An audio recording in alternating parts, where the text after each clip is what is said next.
And the bottom line in all of this is to make Palestinians leave the country. It's a very hard term, I know, but in a sense it's a kind of ethnic cleansing.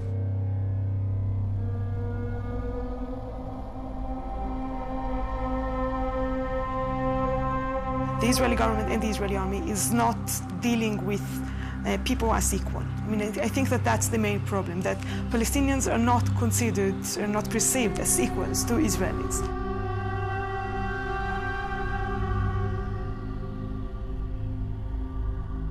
There is no specific discrimination against Palestinian Christians as opposed to Palestinian Muslims. It's a shared suffering.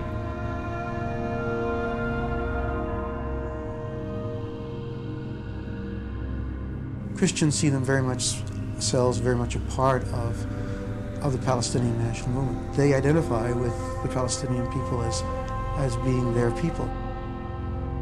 Palestinian Christians have difficulty getting to churches on Sunday morning if they wanted to come to Jerusalem because they don't have that permission or that legal right, according to the Israeli government, to come to Jerusalem for worship.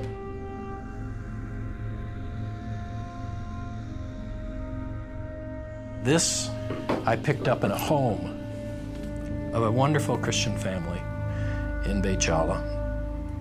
And this is the kind of armor-piercing weaponry that's being used against civilians, innocent civilians.